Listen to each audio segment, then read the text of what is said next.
All right. Well, ladies and gentlemen and esteemed guests and the youth who have joined us today, welcome to the Youth Pitch Stage at the Grow New York Conference.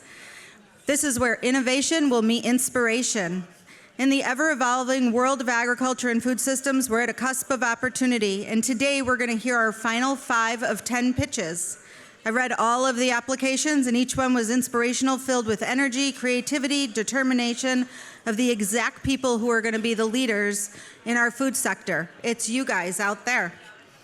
And as you know, the agriculture world is no longer confined to traditional methods, but through the lens of youth and young people, we see possibilities where people my age might see challenges. Youth are actively shaping and redefining the future of agriculture and the food system with their innovation and entrepreneurship minds.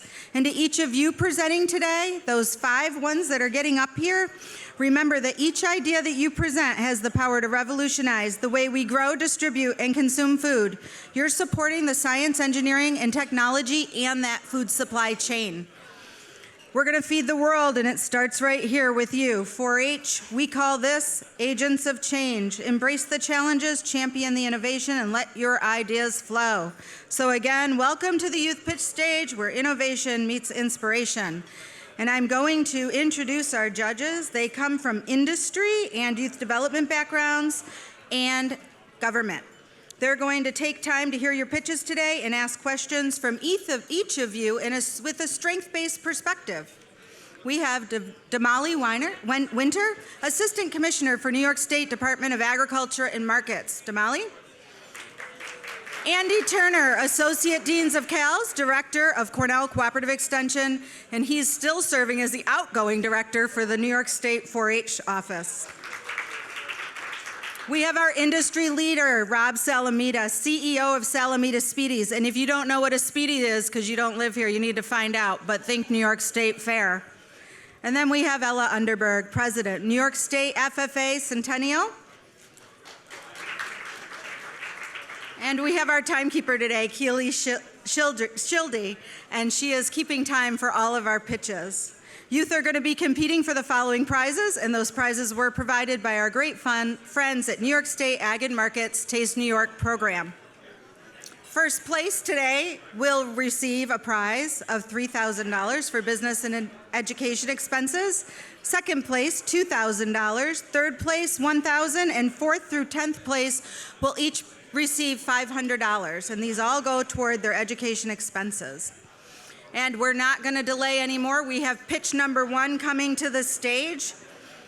We have Anvit Vermuri, and we have Rohan Shadav, and they are from Nassau County from 11th grade. So welcome to the stage.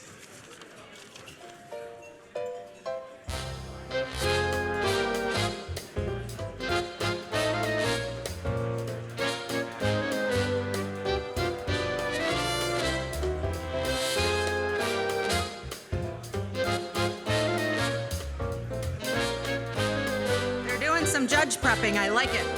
Do you need the clicker? Do I just press this one? Yep, that goes forward. Right here. All right, thank you.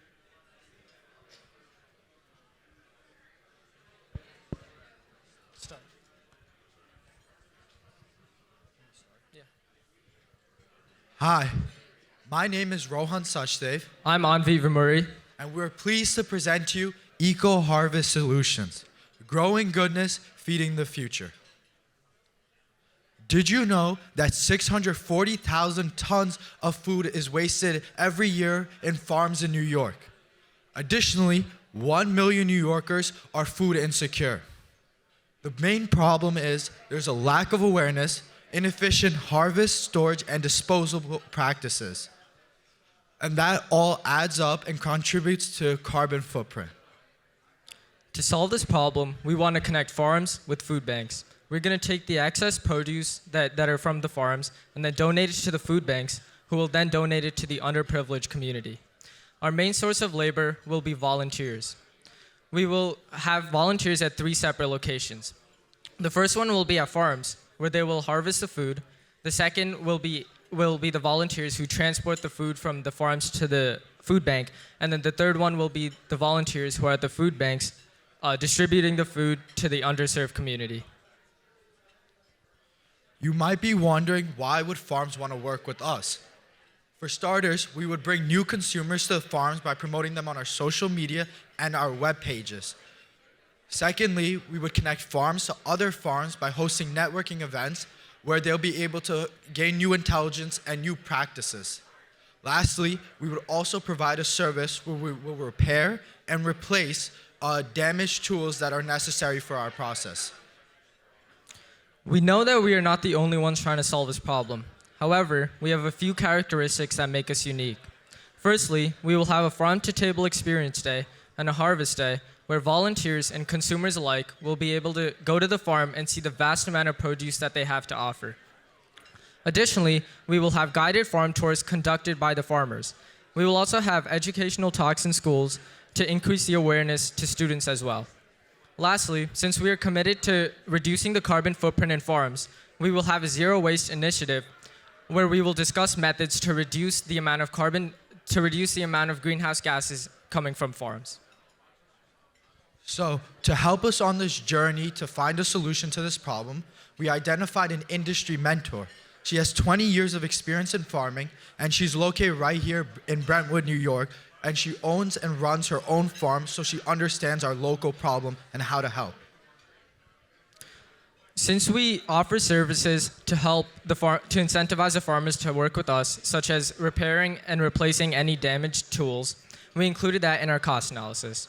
We identify profit as the amount of produce that we get in return for the services that we provide.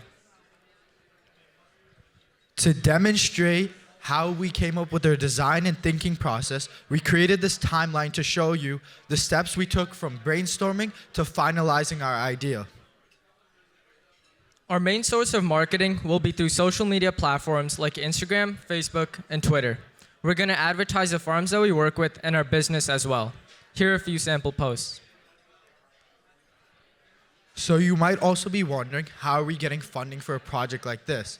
So we would use our social media and our web pages to ask for donations from people who want to help. We would also apply for corporate sponsorships from companies who want to offset their carbon footprint. Since we are also a nonprofit charity, we would apply to be a certified charitable organization so we can offer tax deductions for our investors. We'd also apply for grants and government subsidies like HPNAP, which is a Hunger Prevention and Nutrition Association program. One of our key components to our business is our website. We will have a page for who we are, what's new, our plan, our mission, and even a place for volunteers to sign up. Lastly, we will also have a place for food banks and farms to connect with us if they would like to be part of our mission. Thank you, judges. Let's help those who are in need.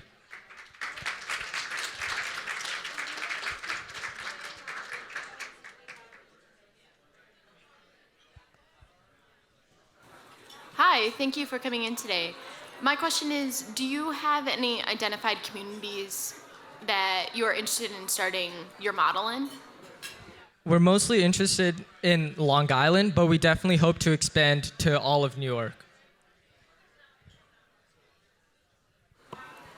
Thank you. Great presentation and a really great idea. I appreciate the nonprofit issue. I was curious if that was something you had right away, or did you sort of arrive at that as you considered the goals and mission and realized that maybe this should be a nonprofit approach? Did that come from the beginning or as you went through the process? So we did initially want to be a nonprofit. We wanted to help people. It wasn't about the money for us. It was more about helping the communities in need. And we just realized it would be also a better incentive for people who want to invest in us if they can put it down as a tax deduction. It just worked. It's a win-win for us. Also, thank you very much for your presentation. My question is, a lot of your promotion relies on kind of social media and internet access, and a lot of your farm community rural access when it comes to the internet might not have that or be on social media. Are there alternative ways to access this? So what we are trying to do is we're trying to promote to people who aren't aware of the farming situation. So those people, people who stay in their houses or watching their TV or they're living their own lives that are not aware of this problem. we believe those people would have their social media access, and so that's who we're trying to target. We also hope that through word of mouth, especially after if we get bigger through more funding, we hope to increase the awareness to the problem.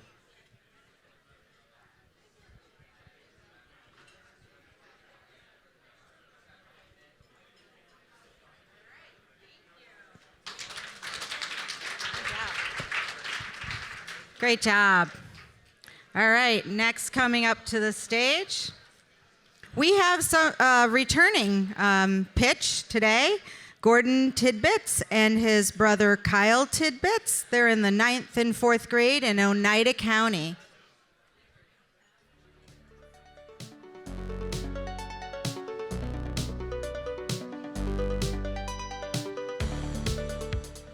Well, guess what? I screwed it up.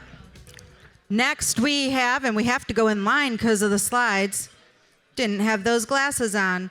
This is Fernando Sabron, 9th grader from Ontario County. Come on up.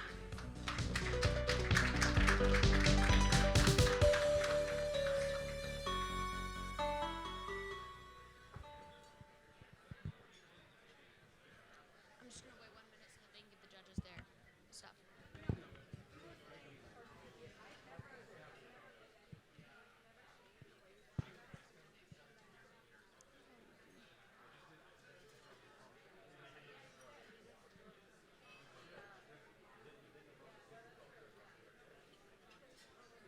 Ready?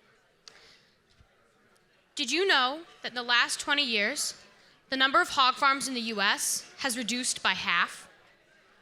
We have lost the local hog farm. And with this loss, people have lost contact with the producers, and they are concerned about where their food comes from and how it is raised. That's where I come in. I have always enjoyed listening to adult conversations, especially when they talk about business or politics. I like to think of strategies for the problems I hear about, as well as look for business opportunities. And this is how my first business came about. When someone asked what our family was doing with our compost pile, I did some research and I realized that we had a viable product. So I started bagging it and selling it in 50-pound bags by the side of the road. I used the profits that I earned from selling compost to raise my first hog in 2020. I invited potential customers to my farm to see how I raised my hog, and I explained to them the uniqueness of my pasture-based system. That year, I successfully sold out of pork in the first month after harvest, and I used my profits to grow my operation to 3 hogs in 2021.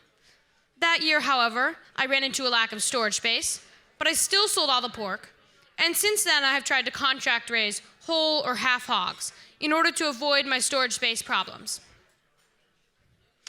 By inviting potential customers to my farm and explaining how I raise hogs, in addition to some major promotional events, like donating one of my hogs to the Kiss the Pig Rotary fundraiser, where the mayor of Canandaigua got to kiss one of my hogs, or through showing one of my hogs at the Ontario County 4-H Fair, I have bridged the gap between the consumers and the food they enjoy. It has also allowed me to do market research on what people enjoy most. And in doing so, 2 years ago, we switched to another processor that offered a better variety of processing options for our hogs, from pork snack sticks, which you have in front of you, to multiple sausage flavors. Customers have also noticed and enjoyed the leanness and flavor of my pork that results from both the outdoor exercise my hogs receive, in addition to their age at harvest. And they enjoy watching them run around in the outdoor paddocks or splash in their kiddie pools, you can see here. I am ready to take the next step and expand my business by taking my product to the Canandaigua's Farmers Market. I've secured additional land from my neighbor, and I have enough funds to raise 7 hogs in 2024.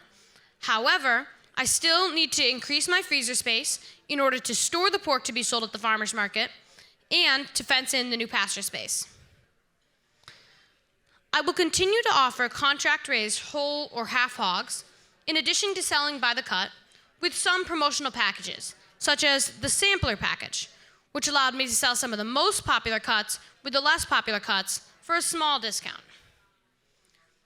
This is a simple breakdown of my production costs. These of course vary by year, but are representative of the true cost. I have also listed here my selling prices with their corresponding profit margins. While, as you can see, the profit margin for contracted hogs is much less than selling by the cut, it is a guaranteed sale before I even get the piglets, taking away much of my business risk and allowing me to operate with minimal freezer space. I want to acknowledge my parents and my sisters for their role in supporting me in all my businesses and endeavors. In conclusion, customers brought their needs and wants, and I started my business in 2020. Since then, I've been raising quality pork in a humane and environmentally friendly fashion. However, in order to take the next step and expand my business, I require additional investment money in order to increase my freezer capacity, expand my pasture space, and purchase more hogs for the farmers market. Thank you very much.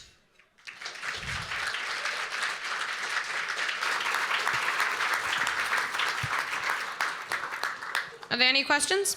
Yes. That was a very good presentation. What's your end goal? Do you want to have 10 pigs a year, 20? What's your end goal to scale up?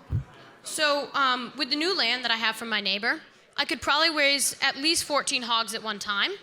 And if I was able to get additional labor or someone to help me, I could probably do 2 seasons of hogs, because I only have the hogs for 4 months. So if I raise them over the summer, I can get them in early spring and then in midsummer again and do 2 sessions of hogs, which would allow me to raise up to 24 hogs as long as I'm able to market all that meat.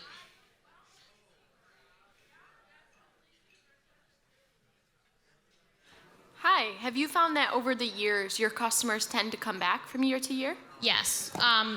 Almost all of my customers have continued to come back. If they buy pork once, they tend to buy the next year as well. Thank you. Thank you for your presentation. I'm curious, can you speak to who's your competition and how you're going to stand out? So my competition would be the pork you buy in the store.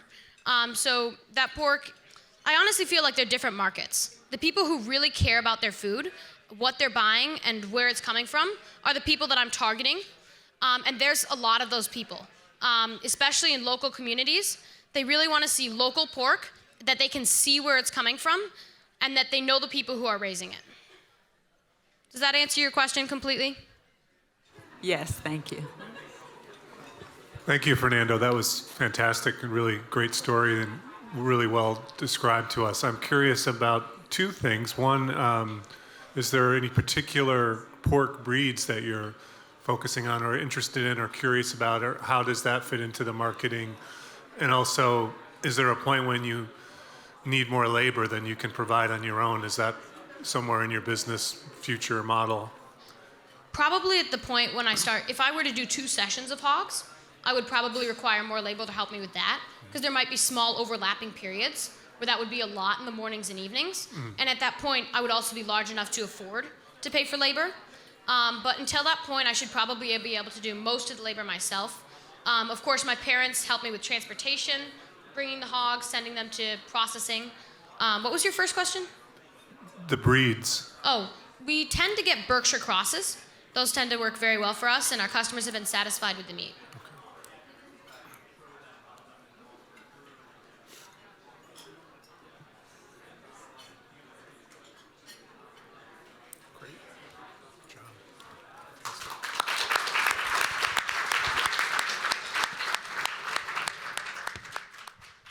All right, we're going to try this again. We're going to invite up Gordon and Kyle Tibbetts from Oneida County. Gordon is in 9th grade and Kyle is in 4th grade. I would say he may be one of our youngest pitchers ever.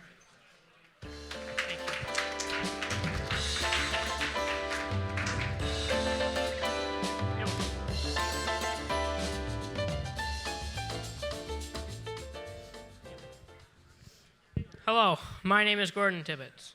And my name is Kyle Tibbetts. We own and operate Tibbettsburg Farm Stand in Clinton, New York. We started the farm stand in 2020 to sell surplus produce from our mom's garden and maple syrup. Today we offer much more, including eggs from our own chickens, local milk, and firewood. In 2021, I was a finalist in this competition and placed third. The prize money was used to build an outside stand so we can sell seasonal products from. Profits from our farm stand sales allow us to keep inventory in stock, maintain our maple sugaring equipment, and expand our offerings each year. What sets us apart from other farm stands around us is that we are open all year. We keep our self-serve stand open from 8 a.m. to 8 p.m. We have found that these hours meet the needs of our customers. Many have 9-to-5 jobs that don't allow them to shop until later. We have many families visit our farm stand in the winter during Christmas tree seasons when most others are closed. Although we are a self-serve stand, we interact with customers any chance we get. They ask us where our eggs come from, what we feed our chickens, and where we source our maple sap. We are happy to show them our chickens, where our eggs come from, and the maple trees that produce our sap. Customers have stated that it is important to know where the food comes from. Customers are willing to pay more if they know where their food comes from. For example, there's someone up the road from us selling eggs for $3 a dozen in a cooler in their driveway. Customers have stated they buy from us for $4 a dozen because they can see our chickens free range. We answer all their questions and sell them from a refrigerator in our farm stand. This is why we would like to be able to grow more produce at our farm where customers can see their food being grown. We have also run into the issue of where local farmers are no longer farming or selling wholesale produce anymore due to their age or health reasons. Our local sources for produce have been increasing yearly. We have planted small patches of pumpkins and vegetables in the past using small rototillers or turning the ground by hand. It has been very labor intensive and time consuming. Since much of the ground was unused for a long time, it has been overgrown. Planting plots near the farm stand would allow customers the opportunity to pick their own fresh from the garden produce. We have the land and the tractors, but have no tillage equipment. We are looking to invest in tillage equipment to work with our current tractors. This tillage equipment would allow us to plant more produce that we depend on other farmers for and have no control over how they grow it. Tillage equipment would also help increase our profitability and reduce costs, which in turn we can pass on to the consumer. Tippett's Bros Farm Stand has been adapting and improving over the years. We look forward to the opportunity to continue to grow our business. Thank you for your time and consideration. Does anyone have any questions? My question is, how do you determine your pricing? So we buy a crate from our pumpkin guy for $120, and then we do the math and we divide each pumpkin out. There's about 30 in a crate, so then we can price them out by size and the quantity of pumpkins or produce and stuff.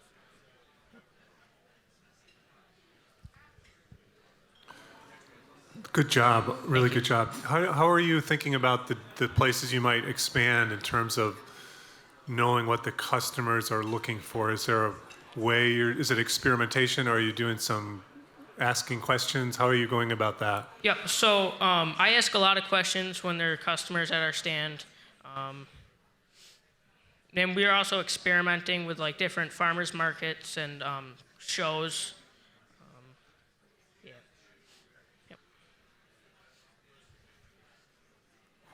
What would you say is most popular product at your farm stand? Our most popular product is probably our Reese and our maple syrup that we do.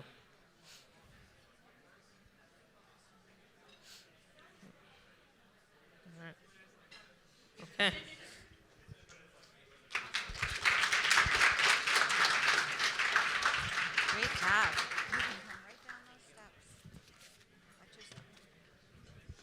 Amazing, just amazing. We are 2 away from being done, but lots of excitement still here. I'm going to invite to the stage Arjun Bindra from Nassau County, and Arjun is in 9th grade.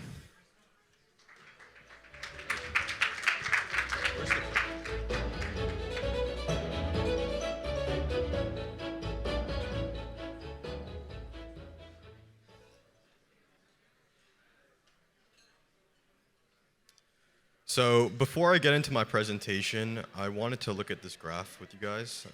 To a lot of you, it may just look like a regular graph, but to farmers, especially in New York, it was a sign that the resiliency they thought they would have throughout COVID was about to come to an end. So basically the graph I showed you before was of fertilizer and its prices over the past 5 years. And essentially, throughout the pandemic, and especially through the Russia-Ukraine crisis, fertilizers skyrocketed in price. So the effects of this were the worst on small-scale farmers in New York, which received up to 90% in layoffs, and local produce, which was created by these farms, was replaced with industrial goods, which led to worse health for a lot of the people in these communities and less enjoyment of their food. So here's my solution, Evergreen, and I'm going to explain to you how it's going to mitigate this crisis of fertilizer prices. So here's the timeline of the development of Evergreen. Basically, the development has been done, prototyping is in process, and manufacturing and marketing is going to take place next year. So how does Evergreen work? So I'm leveraging the technology of anaerobic digestion, which is essentially when organic matter breaks down without the presence of oxygen. I innovated in this area by introducing microalgae. So when microalgae and specific types of bacteria are put together in something called a consortia, they have a special relationship that can digest organic matter and extract nutrients more efficiently. So the organic matter that I'm going to be using is the organic matter on farms. So for example, cauliflower, 60% of the actual cauliflower plant isn't actually used. Only 40% of it is actually used for produce, just because of how the West views food. So the goal of my project is to decentralize fertilizer markets so farmers can have more efficient fertilizers.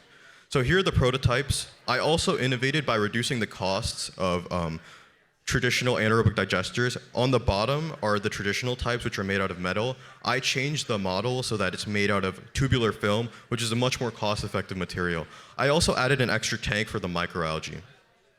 So here's the manufacturing and costs associated with developing Evergreen.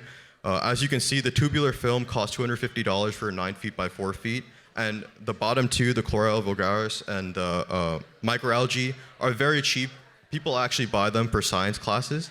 And essentially the total price of, the total cost is about $316, and the price is gonna be $500, which may seem steep, but it's actually much cheaper than traditional anaerobic digesters and traditional fertilizer. So the reason it's cheaper is because farmers actually spend approximately $196 per acre on fertilizer. One Evergreen 9 feet by 4 feet tank covers 5 acres, and it costs $500. So it's about $100 per acre. So it actually cuts the cost in half after the first use alone, because Evergreen tanks can actually be used forever as long as they don't break, and they're really, really sturdy. So basically, in the future, the returns are going to be exponential for farmers.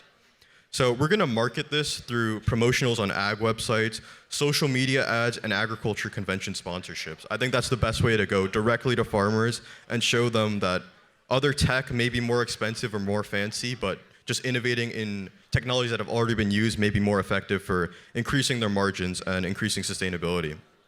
So Evergreen, trash to treasure. Another thing I want to add about my product is that it actually is much more sustainable than traditional anaerobic digesters. And traditional fertilizer. Fertilizer is basically made through the Haber-Bosch process, which essentially uses like natural gas, and that's why Russia basically exports a lot of this natural gas to create fertilizers, which is why there's been a steep increase in price.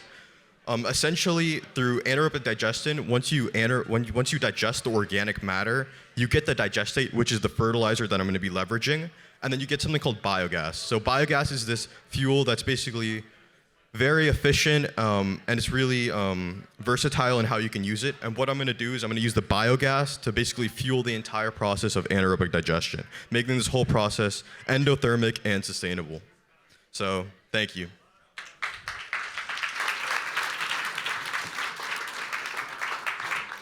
It was a very good presentation. Everybody has a story. How did you get interested in this field?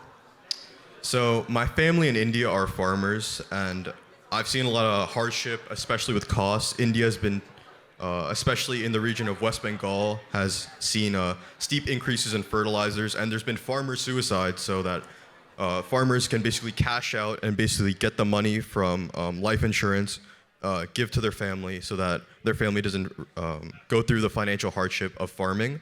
And I wanted to basically mitigate this crisis in New York, because New York is basically seeing the same thing but less extreme, and I thought that basically New York farmers have been feeding me my entire life, I should give back.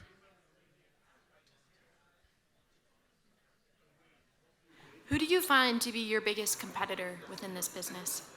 So basically, there's Energia, which is a traditional traditional anaerobic digestion company, but I'm the only one who basically innovated in the aspect of adding microalgae. I'm the first person who's done this. I basically compiled a research paper and I submitted to the World Food Prize. They gave me funding to build my first tank. And essentially, there's no competitors in this specific microalgae bacteria consortia anaerobic digester market, which makes me basically in the prime position to capitalize on this market. Great presentation. Really impressed with your knowledge of all aspects of it. Would you, how would you see it working in terms of from the point of sale to getting the product out to the farms, and how that would, the manufacturing, have you thought all those pieces through and how that would work and sustain itself? Yeah, it may sound weird, but I've talked to a lot of farmers in Tanzania, because Tanzania actually has a similar farming structure to New York. And their manufacturing is actually very similar of anaerobic digesters, which some people do, like Energia does it in Africa and New York, and a lot of other traditional anaerobic digester companies manufacture in New York. Basically, the manufacturing process for my anaerobic digester is much cheaper, as I said, because I basically reduced the price by using tubular film instead of traditional types of metal. The process of actually shaping the tubular film is much easier than using traditional metal. It's actually used in a lot of classrooms, which was my main inspiration for using tubular film. So basically anyone can do it, students do it all the time, and there's basically no skills involved in manufacturing. All you need to do is follow the step-by-step plan that I'm gonna lay out in the future.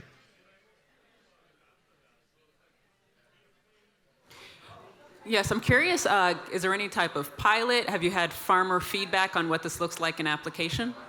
Yeah, I actually was a Borlaug scholar, and I got basically funded to go to Iowa and be with the World Food Prize Foundation. And I was talking to the John Deere CSR people, and they said that funding my project as part of their CSR initiatives would be good. And I also talked to a lot of the farmers in Iowa, because they use corn, and corn also has a lot of organic matter because of the husks. They actually don't use the husk, they usually just burn it and use it as like a supplementary fertilizer in their fields. And I thought that going to them, pitching to them, and they said that basically it would be great. The only thing would be amount of tanks needed. So depending on the size of the farm, you would need a few more tanks, but I think I'm going to expand my development to include another type of tank that's basically 3 times the size of the 9 by 4 feet tank that I have right now.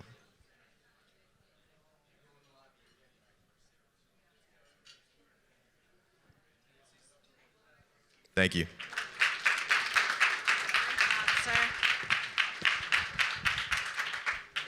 All right, we're going to invite our last pitch for today up to the stage. Megan Howard is a senior in Cortland County, very close by. Come on up, Megan.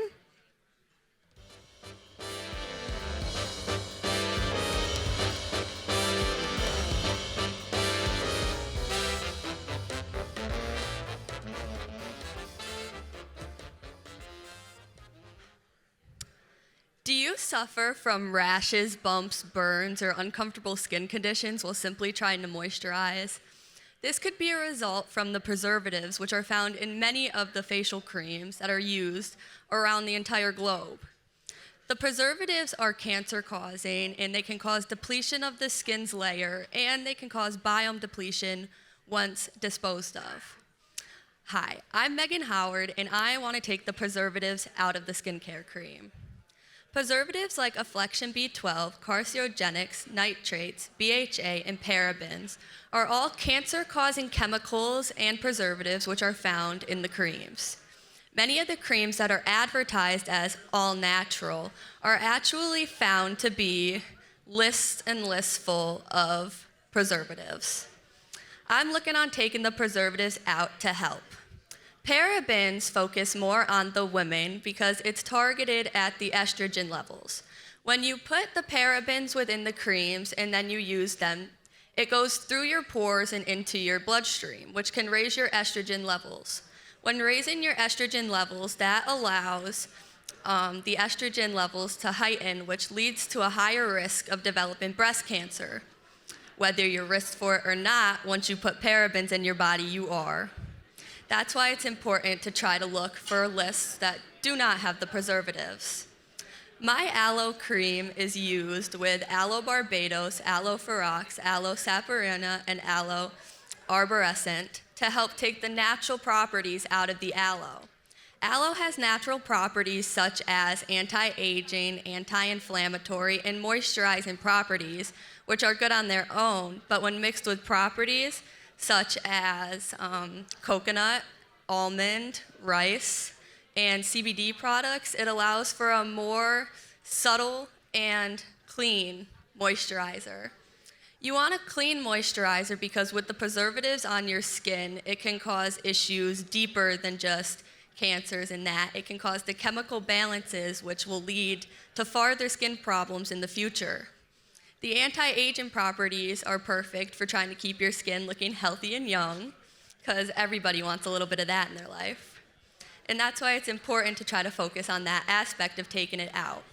My blend focuses on the 4 aloes listed before, and it mixes with like rice water, coconut oil, and many other natural properties to preserve it on its own without additive preservatives. It's important to focus on that because with the preservatives, it causes many room for competition of people also trying to take the preservatives out. My biggest competitors are Mario Badiscu, Aloe Up Sun Care products, and Alpine Beauty Aloe lines because they're all great products. What makes mine different is mine is sold locally and naturally. I'm looking with Cornell's Extension program to grow more of the aloe for it. And I use an all-natural glass container, so even if it is disposed of improperly, it's not destroying our planet and our biomes. I also I'm working with going into the farmer markets to get the product out, and I have social media on TikTok, Instagram, and Facebook to give everybody an option to get it. And Meg's Aloe Cream is a natural way to moisturize to get on with your day. With all natural aloe, with no pesticides grown, and a list of natural oils, waters, and many other properties like, My product is ready to get your dry skin silky, smooth, and ready for you. Thank you.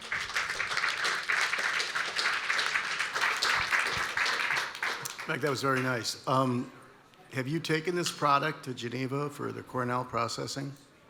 I have not yet. Okay. What's the shelf life on the product? The shelf life right now is 3 weeks, but I'm looking into more natural preservatives like vinegars that won't affect the ingredient list, but will also help preserve it for a longer shelf life for people who don't use it as often. All right, thank you.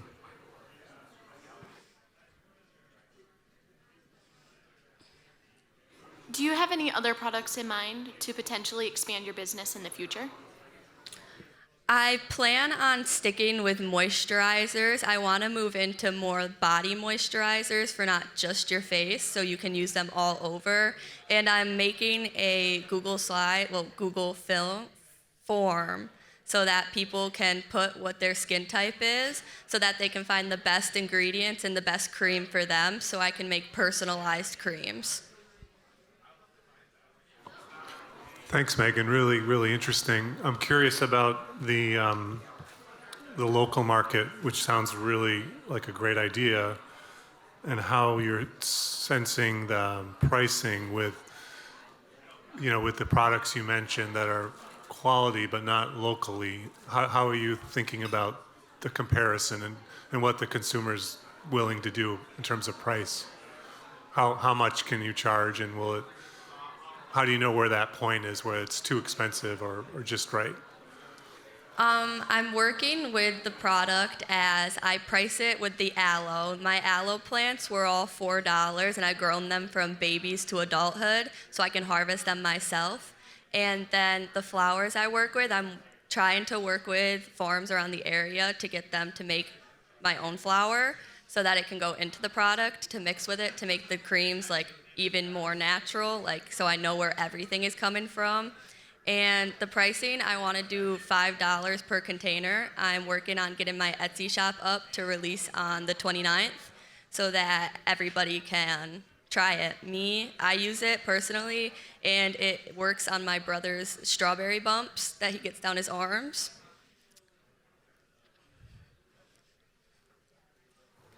Thank you for your presentation. I'm curious, can you speak more to your plans for growth? So say you're awarded, what would we see from your operation this time next year?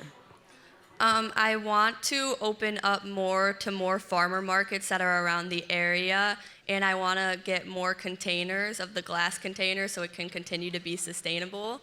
And I want to work with the perfumery in town to get my product out at his business. And I want to work with more shops online to get my product onto their websites. Thank you.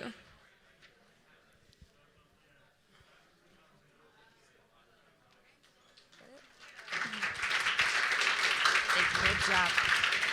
All right, the judges are going to be whisked away, but I have a few announcements as we wind up the pitch. That we've heard for the last 2 days. Our judges are going to be deliberating, but we're welcoming you to join us back to this stage along with Assemblywoman Lepardo and our FFA and our Ag in the Classroom partners as we do the awards ceremony. So little switch. You might see the award ceremony was going to be in that back room. It's not going to be. It's going to be right here on this stage at 2 p.m. So you can either sit, stay put, or you can mingle and be back here at 2 p.m.